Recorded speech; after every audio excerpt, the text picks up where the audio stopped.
Hello friends, welcome back to PCM. दोस्तों, मैं आ गया हूं आपके बीच आपके ज्ञान को अपडेट करने के लिए। और आज बहुत ही इंटरेस्टिंग टॉपिक है जिसका नाम है रासायनिक बंधन, केमिकल बॉन्डिंग। और आज केमिकल बॉन्डिंग से संबंधित सारे मुख्य तथ्यों को हम डिस्कस करने वाले हैं और इससे संबंधित जितने भी सारे प्रश्न बन सकते हैं उसको भी हम एक एक प्रश्न को डिस्कस करने वाले हैं।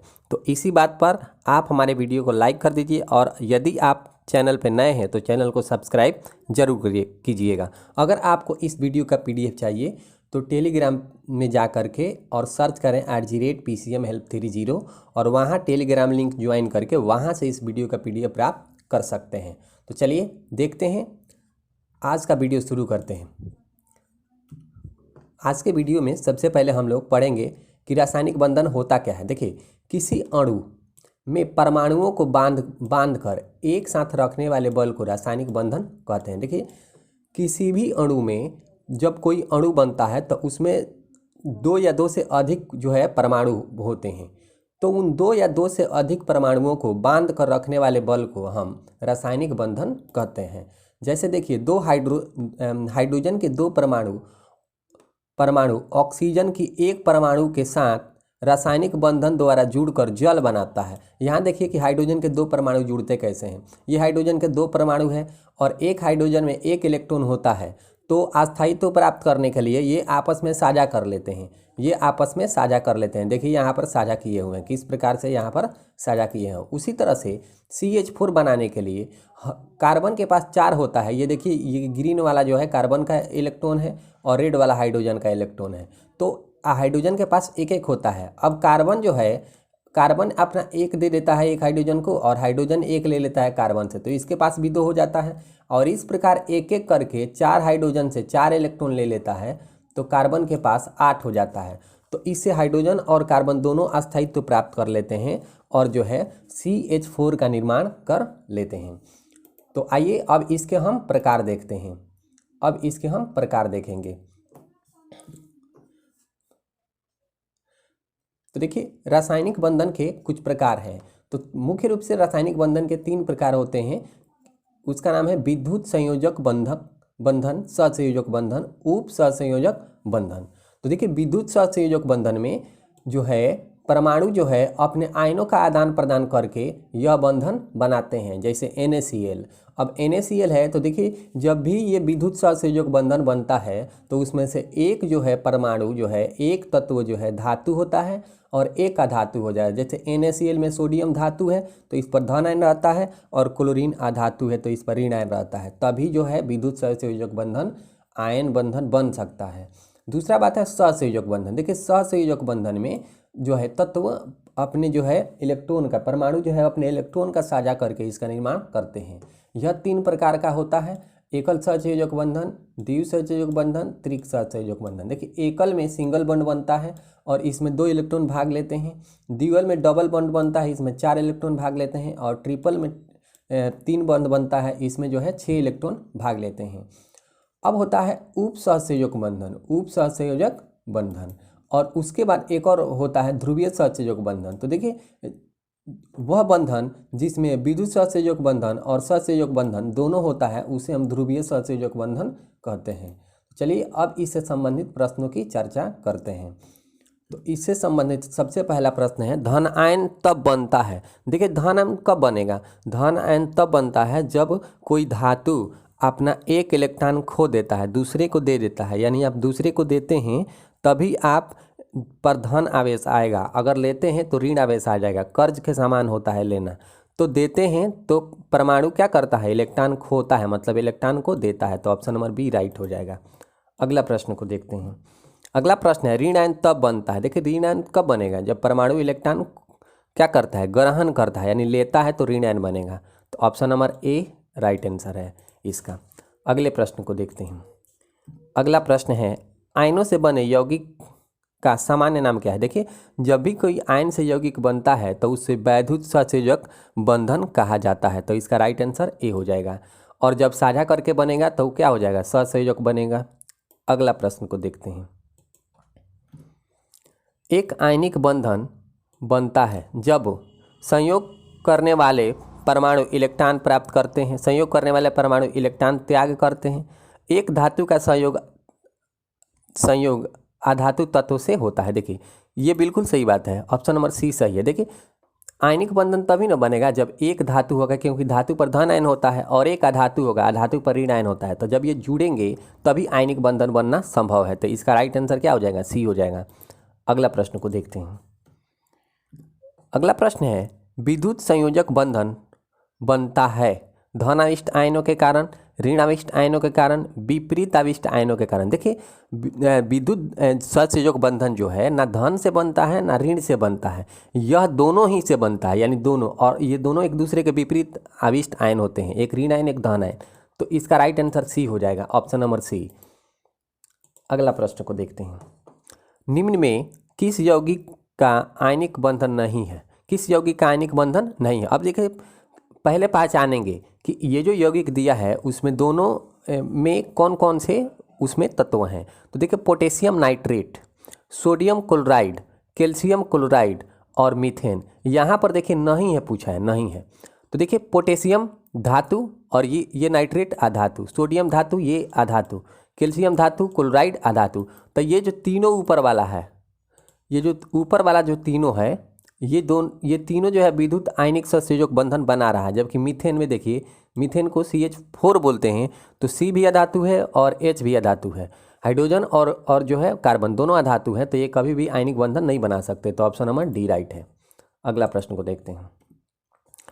निम्न में से किस अणु में वैद्युत संयोजक बंधन है? किस अणु में? तो फिर से वही बात देखिए, कार्बन टेट्राक्लोराइड, नाइट्रोजन का अणु और मीथेन और कैल्शियम क्लोराइड। तो यहाँ पर देखिए ये नाइट्रोजन क्या है? ये नाइट्रोजन जो है ये अधातु है, कार्बन भी अधातु है, टेट्राक्लोराइड भी अधातु है, ये भी अधातु है, मीथेन भी अधातु है। यहाँ कैल्शियम क्लोराइड, कैल्शियम धातु या क्लोराइड अधातु। तो यहाँ जो है वैद्युत सहसंयोजक आयन बन रहा है, बंधन बन रहा है। तो ये राइट आंसर डी हो जाएगा। अगला प्रश्न देखते हैं। अगला प्रश्न है, निम्न में से किसमें वैद्युत सहसंयोजक बंधन है? फिर से इसको देखते हैं। ऑक्सीजन का अणु, मीथेन, नाइट्रोजन का अणु, सोडियम ब्रोमाइड। अब यहाँ देखिए सोडियम धातु है और ब्रोमाइड अधातु है, तो इसका राइट आंसर क्या होना? डी। डी में वैद्युत सहसंयोजक बंधन बन रहा है। अगला प्रश्न को देखते हैं। सहसंयोजक बंधन किसके कारण बनता है? किसके कारण बनता है?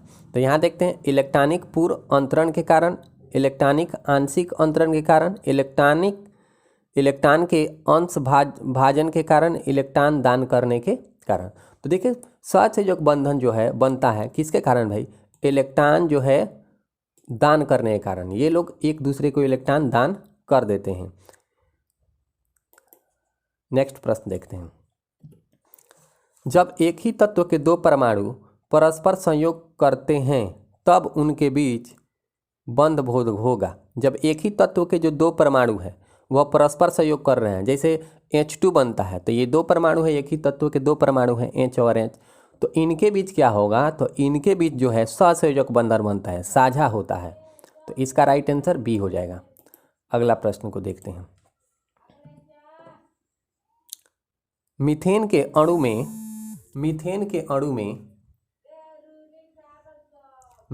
अणु में द्विसहसंयोजक बंधन, त्रिसहसंयोजक बंधन, एकल सहसंयोजक बंधन। तो इसका राइट आंसर सी हो जाएगा। देखिए मीथेन का CH4 होता है, और यहाँ पर आप देखेंगे CH4 में, तो यहाँ पर आप देखेंगे तो एक कार्बन के लिए 4 हाइड्रोजन चाहिए, तो इसीलिए इसका CH4 राइट आंसर है। अगला प्रश्न को देखते हैं। अगला प्रश्न है, इथिलीन अणु की प्रकृति है एक रैखिक चतुष्फलकीय, समतल कोणीय, अष्टफलकीय। तो इसका राइट आंसर हो जाएगा कैसी है? चतुष्फलकीय है इथिलीन अणु की प्रकृति। अगला प्रश्न देखते हैं। अगला प्रश्न है, निम्न में किस यौगिक की आकृति चतुष्फलकीय है? चतुष्फलकीय किस यौगिक की आकृति है? तो इसका राइट आंसर हो जाएगा कार्बन टेट्राक्लोराइड। कार्बन टेट्राक्लोराइड की आकृति चतुष्फलकीय होती है। अगले प्रश्न को देखते हैं। सहसंयोजक यौगिक के द्रवणांक तथा क्वथनांक निम्न है क्योंकि? इसका क्या कारण है?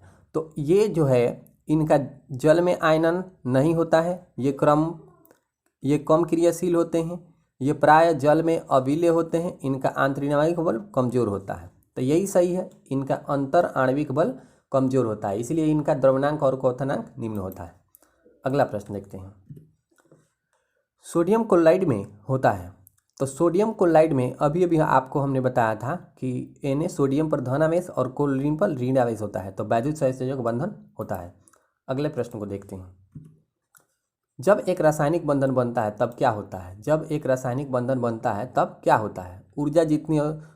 ऊर्जा हमेशा अवशोषित होती है, ऊर्जा हमेशा निर्मुक्त होती है, ऊर्जा जितनी अवशोषित होती है उससे अधिक निर्मुक्त होती है, ऊर्जा ना तो अवशोषित होती है और ना ही ऊर्जा निर्मुक्त होती है।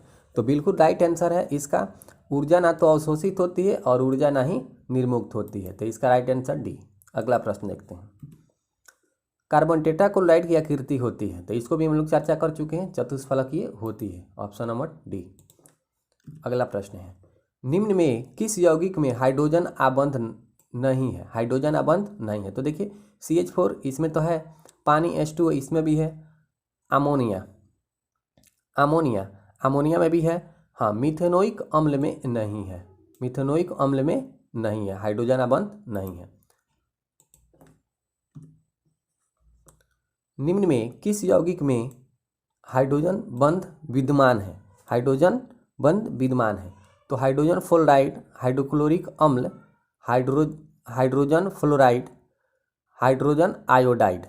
तो यहाँ पर आप देखें तो हाइड्रोक्लोरिक अम्ल और हाइड्रोजन फ्लोराइड और हाइड्रोजन आयोडाइड, यहाँ पर तीनों ऑप्शन में अगर आप देखते हैं तो हाइड्रोक्लोरिक अम्ल जो है इसमें जो है हाइड्रोजन बंध विद्यमान है। अगले प्रश्न को देखते हैं।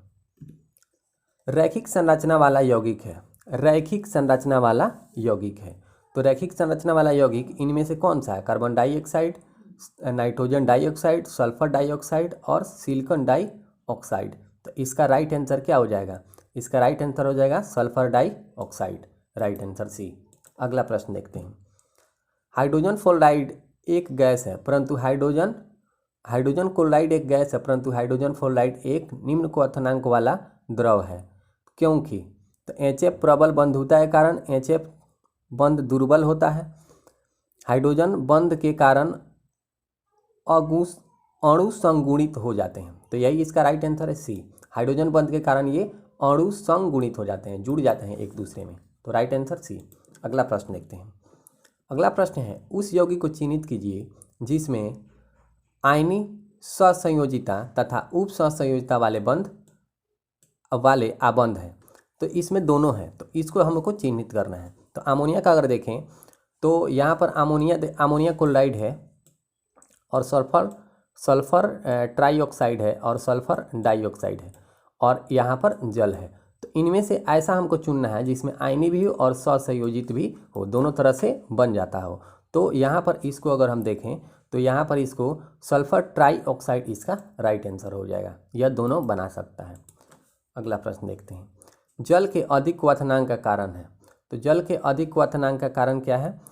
तो इसकी विशिष्ट ऊष्मा, इसका अधिक डाई इलेक्ट्रिक स्थिरांक, जल के अणुओं का कम वियोजन, जल के अणुओं में हाइड्रोजन आबंधन, तो इसका राइट आंसर डी हो जाएगा। जल के अणुओं में हाइड्रोजन आबंधन के कारण ही इसका क्वथनांक जो है क्या होता है? अधिक होता है। अगले प्रश्न को देखते हैं।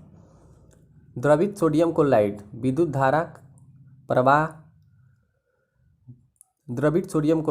धारा प्रवाह का कर सकता है, यहाँ पर कर सकता है होगा, यहाँ पर कर सकता है क्योंकि इसमें उपस्थित होता है मुक्त इलेक्ट्रॉन, मुक्त आयन जो है, मुक्त अणु, सोडियम तथा क्लोरीन के परमाणु। तो देखिए यह द्रवित है तो इसके मुक्त आयन के कारण ये इलेक्ट्रॉन जो है विद्युत धारा का प्रवाह करेगा। अगर द्रवित नहीं होता तो मुक्त इलेक्ट्रॉन के कारण करता, तो इसका राइट आंसर क्या है? बी है, बी सही है। अगले प्रश्न को देखते हैं। सहसंयोजी यौगिक का उदाहरण है, सहसंयोजी यौगिक का उदाहरण है, तो देखिए सहसंयोजी यौगिक जिसमें जो है दोनों ही क्या हो, दोनों ही अधातु हो, वही सहसंयोजी यौगिक बना सकता है। तो यहाँ पर KCl पोटेशियम धातु है तो ये नहीं होगा, यहाँ पर Ca कैल्शियम फिर धातु है, यहाँ पर बेरिलियम फिर धातु है, तो यहाँ CCl3 ये राइट है। यहाँ देखिए CHCl3 ये सब अधातु हैं, तो यही सहसंयोजक यौगिक बनाएंगे। अगले प्रश्न को देखते हैं। हाइड्रोजन में एक इलेक्ट्रॉन लेकर हीलियम का इलेक्ट्रॉनिक विन्यास प्राप्त करने की प्रवृत्ति इस प्रवृत्ति की समानता रखता है। देखिए, जब हाइड्रोजन एक इलेक्ट्रॉन लेगा तो उसकी जो है परमाणु संख्या 2 हो जाएगी, यानी हीलियम के समान हो जाएगा। तो हीलियम क्या होता है? तो अक्रिय गैस होता है। तो इसका राइट आंसर क्या हो जाएगा? बी हो जाएगा। हाइड्रोजन में एक इलेक्ट्रॉन लेकर, तो एक इलेक्ट्रॉन ले लेगा तो एक उसके पास पहले से रहता है तो 2 हो जाएगा, और जब 2 हो गया तो परमाणु संख्या 2 तो हीलियम बन जाएगा। हीलियम अक्रिय गैस होता है। तो option number B right answer. अगला प्रश्न है, निम्न में से कौन सा एक एकल सहसंयोजी यौगिक है? निम्न में से कौन सा एकल सहसंयोजी यौगिक है? तो calcium chloride, magnesium fluoride, sodium chloride और कार्बन टेट्रा क्लोराइड। तो इसका राइट आंसर क्या हो जाएगा? सोडियम क्लोराइड एकल सहसंयोजी यौगिक है।